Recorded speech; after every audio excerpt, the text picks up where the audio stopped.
আজকের ভিডিওতে আমি ভীষণ ইন্টারেস্টিং একটা বিষয় নিয়ে আলোচনা করব। অনেক দিন ধরে এই রিলেটেড একটা ভিডিও বানাবো করে ভাবছিলাম, কেননা এর ডিমান্ড আসছিল।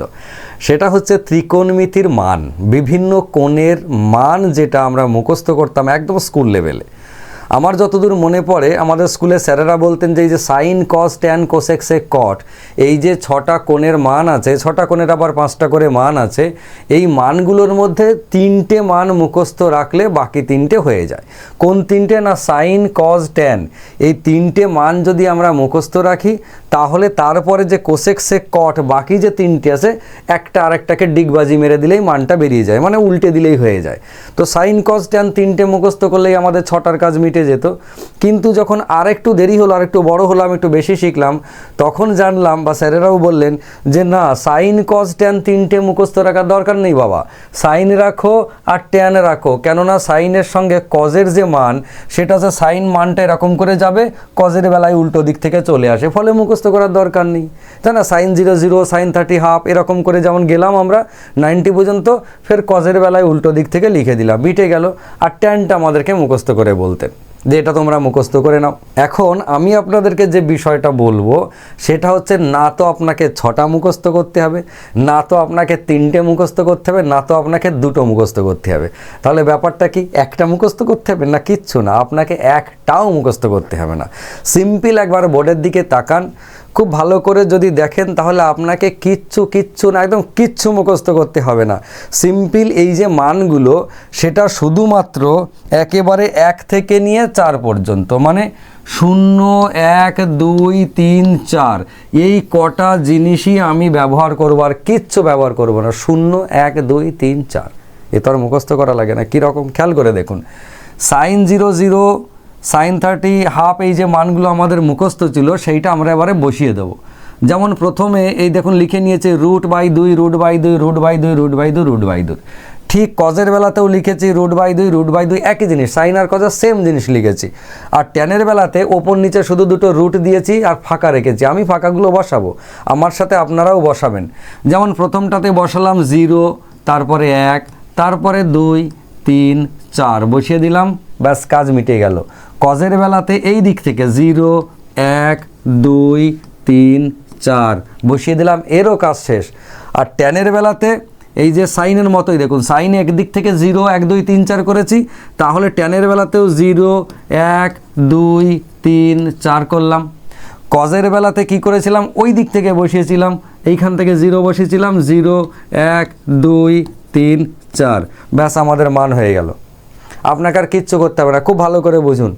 সাইনের বেলাতে ওপরে যে রুটগুলো লিখেছি 0 1 2 3 4, কজের বেলাতে ওই দিক থেকে 0 1 2 3 4, সাইনের বেলাতে ওপর নিচে দুটোই, এই ট্যানের বেলাতে 0 1 2 3 4 0 1 2 3 4 হয়ে গেল।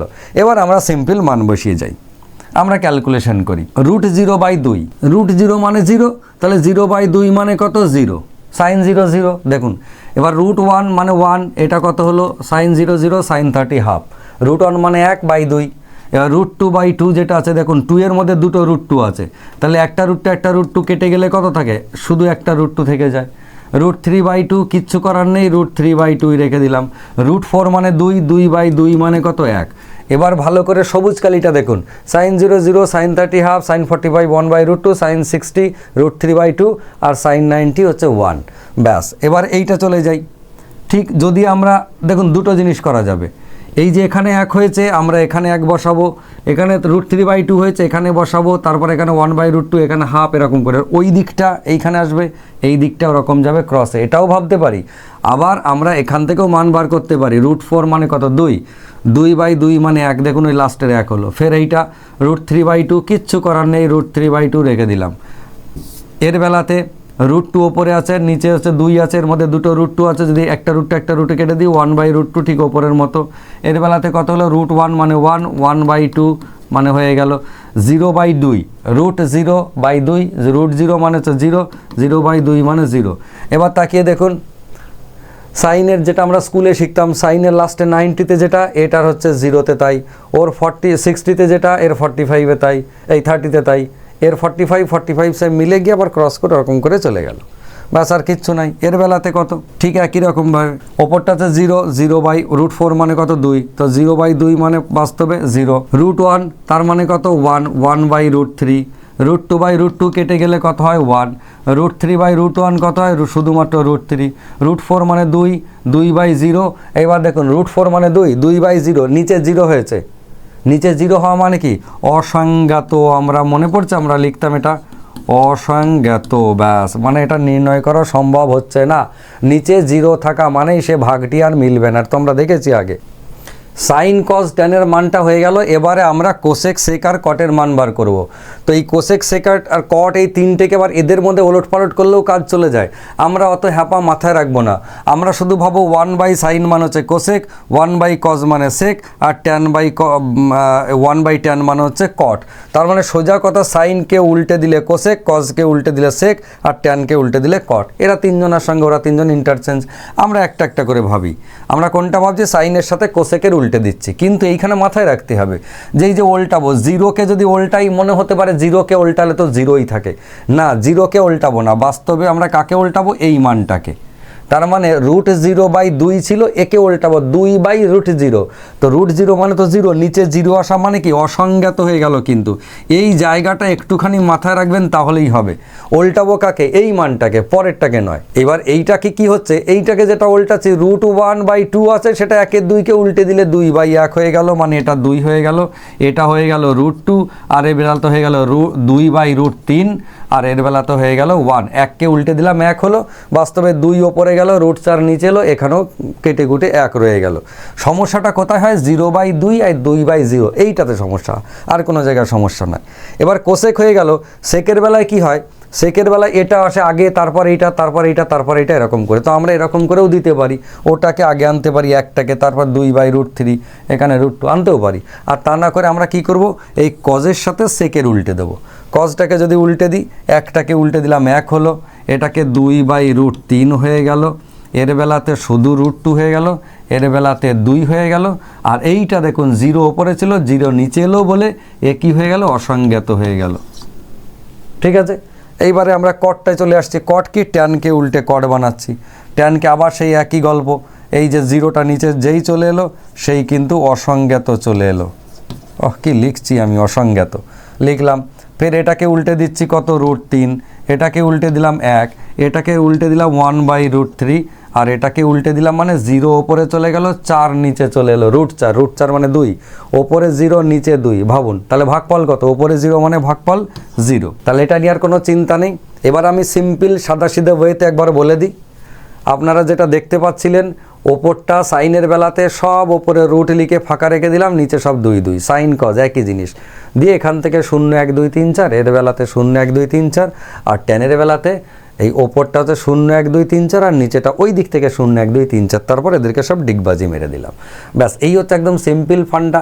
এটাকে যদি মাথায় রেখে দিতে পারেন তাহলে আর কিছু দরকার নেই। হ্যাঁ, তবে যারা মাধ্যমিক পরীক্ষা দেবেন বা চাকরির পরীক্ষার প্রস্তুতি নেবেন তাদের ক্ষেত্রে বলবো, এটা তো না হয় মানটা যখন আমরা ভুলে গেলাম তখন মনে রাখার জন্য, কিন্তু এটা হলেও মানে এই যেভাবে আমি বললাম, এটাতে কি হবে, টেবিলটা আপনি নিজে বানিয়ে নিতে পারবেন। তার মানে এই নয় যে একেবারে জলবৎ তরলং হয়ে যাবে, সেটার জন্য আপনাকে অভ্যেস করতে হবে। কেননা চাকরির পরীক্ষা দিতে যান বা মাধ্যমিক পরীক্ষা, যত তাড়াতাড়ি এই মানটা মনে রাখতে পারবেন, লাগবে তো দুটো একটার ভিতরে ভিতরে কয়েকটার মান দিয়ে আমাদেরকে কোশ্চেনের উত্তর করতে হয়। গোটা টেবিলটা তার করতে দেয় না যে হ্যাঁ গোটা টেবিলটা আপনি লিখুন, সেক্ষেত্রে তো এর থেকে ভালো জিনিস আর কিছু নাই যদি গোটা টেবিল লিখতে হয়। তবে আমরা কি করতাম, আমরা যারা একটু অ্যাডভান্স লেভেলে চাকরির পরীক্ষা দিতে যেতাম, তখন এই কোশ্চেন পেপার দেওয়ার পরে যে রাফ শিটটা আমরা পেতাম, বা কোশ্চেন পেপার উল্টো দিকে পরীক্ষা শুরু হওয়ার পরে, আগে থেকে নয়, আমরা এই ছকটা আমাদের মতো করে সাজিয়ে লিখে নিতাম, যাতে করে এক্স্যাক্টলি কোশ্চেন যখন পাবো হাতে, মানে কোশ্চেনের উত্তর যখন শুরু করব, তখন যেন আমার আর সময় নষ্ট না হয়, এক্সট্রা মাথা ঘামাতে না হয়। তো যারা মাধ্যমিক পরীক্ষা দিচ্ছেন তারাও এটা করতে পারেন যে পরীক্ষার হলে বসে স্যারের অনুমতি নিয়ে যখন আর কি আপনার কোশ্চেন পেপার আপনি শুরু করতে পারেন, তখন আপনি আপনার খাতায় বা কোশ্চেন পেপারে কোনো এক জায়গায় এই ছকটা আপনি বানিয়ে নিলেন, তারপর যখন কোশ্চেন এলো সেইভাবে ইজিলি ব্রেনে কোনো রকম চাপ না দিয়ে করে নিলেন। ঠিক আছে, সবথেকে ভালো হয় যদি মুখস্থ রাখতে পারেন। যাই হোক, জানি না আপনাদের ভিডিওটা কেমন লাগবে, যদি ভালো লেগে থাকে তাহলে অবশ্যই জানাবেন। তবে যেতে যেতে একটা কথা বলবো, যে একটা কথা নয় দুটো কথা বলবো, দুটো নয় আরেকটা বলি। সেটা হচ্ছে আমরা একাডেমিক সেশন শুরু করতে চলেছি আগামী সেশন থেকে। কম্পিটিটিভ এক্সাম পুরো দিনের বেলায় সকাল 9টা থেকে 9:30 থেকে বিকেল 4:30টার মধ্যে শেষ হয়ে যায়। ফলে 9:30টার আগে পর্যন্ত একদম সকাল থেকে নিয়ে 9টার মধ্যে একাডেমিক চলবে, আবার বিকেল বেলায় ওই 6টা থেকে রাত 10টা পর্যন্ত একাডেমিক চলবে। একাডেমিকের সঙ্গে কম্পিটিটিভ পাশাপাশি আমরা চালাবো। তো যদি আপনারা কেউ থেকে থাকেন যারা আমাদের কাছে একাডেমিক পড়াশোনা করবেন এবং প্যারালালি কম্পিটিটিভ পড়াশোনাও করবেন, এই বিষয় নিয়ে যদি আমি পরে চর্চা করব, তাহলে অবশ্যই আমাদের সাথে যোগাযোগ করতে পারেন। তার সাথে বলে রাখি, আগামী মাস থেকে আমি অনলি ম্যাথের আবার ব্যাচ শুরু করতে চলেছি, তবে এবার আর সেই হোয়াইট বোর্ডে নয়, এবার কিন্তু পুরোটা স্মার্ট বোর্ডে।